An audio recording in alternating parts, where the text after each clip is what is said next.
9h-10h, Benjamin Glaise. Il est 8h46. Attention ce matin, attention, vous mettez les pieds. On parle des serpents. Chaque année en France, on recense environ 1000 morsures de serpents. 200 à 300 d'entre elles nécessitent une prise en charge. Alors comment éviter de se faire mordre? Et où risque-t-on de tomber nez à nez avec un serpent? Aujourd'hui, les bons conseils de l'été nous sont dispensés par Cyril Michel. Bonjour. Oui, bonjour. Et un grand merci d'être avec nous sur Sud Radio ce matin. Vous êtes le pilote du programme SOS Serpent, fondateur de l'association Amphirept. Alors on vit actuellement, les températures vont redescendre un petit peu aujourd'hui, mais on a eu ce nouvel épisode de canicule. Est-ce qu'on a plus de risques justement de tomber sur un serpent quand on a comme ça des fortes chaleurs? Alors la réponse est à la fois oui et non. Non, parce que les serpents, ils sont comme nous, ils détestent le trop chaud. Et donc, ils vont rentrer en estivation. C'est le parallèle avec l'hivernation. Et puis oui, parce que comme ils ont trop chaud, ils vont chercher le frais. Et donc, où est-ce qu'ils vont chercher le frais? Notamment, ils vont s'approcher, essayer de rentrer dans nos garages, nos dépendances, nos bâtiments, pour se mettre à l'abri du trop chaud, exactement comme nous, on peut le faire. Et donc, on peut les rencontrer. Oui. Alors, oui, il ne faut pas s'inquiéter non plus, parce qu'en France métropolitaine, 90% des rencontres que l'on peut faire avec un serpent, il s'agit d'une couleuvre. Les couleuvres, elles n'ont pas de crochet à venin, elles sont 100% inoffensives. C'est comme si on rencontrait un écureuil ou un rouge-gorge, même s'il y a une peur un peu culturelle, irrationnelle. En réalité, les couleuvres, elles ne présentent aucun danger. Le seul serpent qu'on a en France qui soit venimeux, qui peut présenter un danger, c'est la vipère. La vipère, elle a des crochets à venin. Mais aucune vipère n'attaque l'humain à partir du moment où on la laisse tranquille, qu'on lui met pas la main dessus, qu'on lui met pas le pied dessus, qu'on n'essaye pas de la saisir. Il cherche plutôt à nous fuir. Les couleuvres, d'ailleurs, elles mordent ou pas? Pas de venin, mais est-ce qu'elles mordent? Oui. Alors les couleuvres, tout serpent en fait, aucun serpent n'attaque l'humain. Par contre, tout serpent va chercher à se défendre lorsqu'il a peur. Et quand il nous voit, un serpent, il voit un prédateur. Il se dit oulala, danger. Surtout, on les a tellement exterminés pendant longtemps. Donc, ils vont soit en première intention chercher à déguerpir, se cacher, fuir. Et s'ils sont acculés, si on essaye de les saisir, si on les approche trop, là par contre ils vont chercher à se défendre. Les couleuvres, elles ont des toutes petites dents. Si on se fait mordre par une couleuvre, il n'y a pas d'incidence. Si on se fait mordre par une vipère, par contre, il y a des crochets à venin. Et donc, même si il faut relativiser, parce qu'il n'y a pas eu de décès en France métropolitaine pour morsure de vipère depuis plus de 15 ans. Par contre, en cas de morsure de vipère, on appelle tout de suite le 15. On se fait transporter aux urgences et en milieu hospitalier, on s'est très bien traité aujourd'hui. Ça veut dire qu'on va donner un antivenin dans ces cas-là? Ouais. Alors on commence par mettre les gens sous observation en général, parce que tout le monde n'est pas égaux, on est tous différents par rapport à la réaction qu'on peut faire. Le risque principal, c'est le choc allergique, le choc anaphylactique. Donc on met et puis une morsure sur deux de vipère, en réalité, la vipère n'aura pas inoculé de venin. Donc à l'hôpital, ils mettent les gens sous observation. Si jamais il y a une réaction problématique, ils peuvent donner un tonique cardiaque, ils peuvent inoculer un sérum antivenin. Et dans tous les cas, aujourd'hui, on sait très bien prendre en charge. Par contre, avec une morsure de vipère, faut pas rigoler quand même, on appelle le 15. Oui, bien sûr, ça c'est le réflexe véritablement à avoir, on appelle le 15.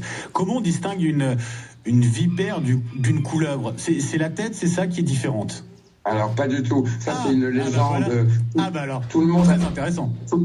Tout le monde a ça en tête, V comme vipère, tête triangulaire, c'est une vipère. Ce critère-là, tout le monde raconte ça, il est complètement faux. C'est une légende. Toutes les couleuvres, la plupart en tout cas, quand elles se sentent menacées, elles se mettent la tête en V. Donc c'est pas un indicateur. Les critères, ils sont plus subtils, ils sont de l'ordre de 3 ou 4. Premièrement, c'est les yeux. Les pupilles ont... Les couleuvres, ont les pupilles rondes. Les vipères ont la pupille verticale, un peu comme les yeux de chat. Ensuite, c'est la forme du corps. Une vipère adulte, c'est un peu comme un gros boudin. Et elle a une queue, elle est large, elle est trapue, elle a une queue qui se termine subitement. Une couleuvre, elle a une morphologie longue et effilée, elle a une queue longue et fine. On a aussi les écailles sur la tête. Les couleuvres ont toutes uniquement quelques grosses écailles qu'on appelle des plaques céphaliques, tandis que les vipères, elles ont des toutes petites écailles. Alors attention, évidemment, il faut s'approcher de l'animal, il faut être un peu spécialiste pour voir tout ça.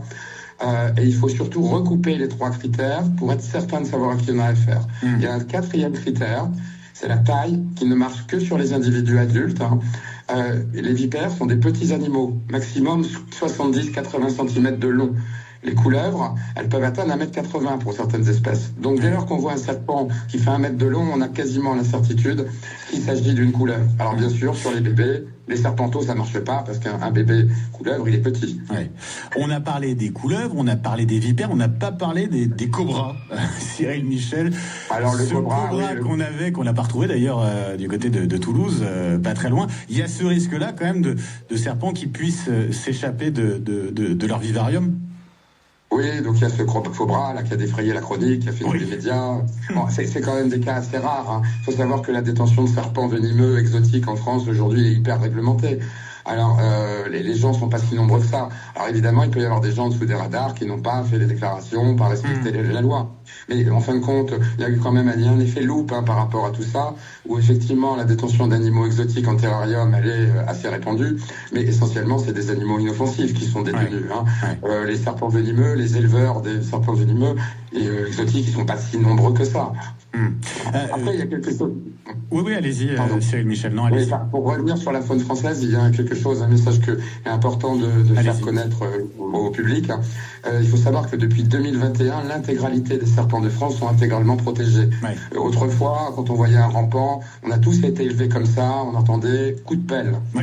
Il faut arrêter avec le coup de pelle. Aujourd'hui, c'est illégal d'ailleurs, parce que tous les reptiles sont en grave déclin.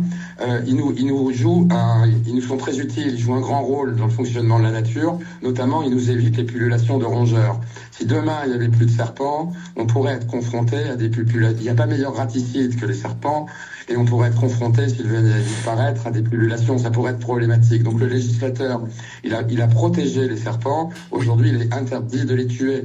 C'est pour ça qu'on a fondé SOS Serpent, qui permet aux gens d'avoir un service d'assistance pour identifier l'animal qu'ils rencontrent, les aider, les conseiller et leur apporter une solution. Donc ça veut dire que si on a un serpent chez soi, dans son jardin, on contacte SOS Serpent pour justement savoir ce qu'il en est. Merci beaucoup Cyril Michel d'avoir été avec nous ce matin sur Sud Radio. Merci pour tous ces conseils. Pilote de SOS Serpent, fondateur de l'association Amphi-REP. Merci et très bonne journée à vous. Allez, tout de suite, maintenant qu'on est rassuré.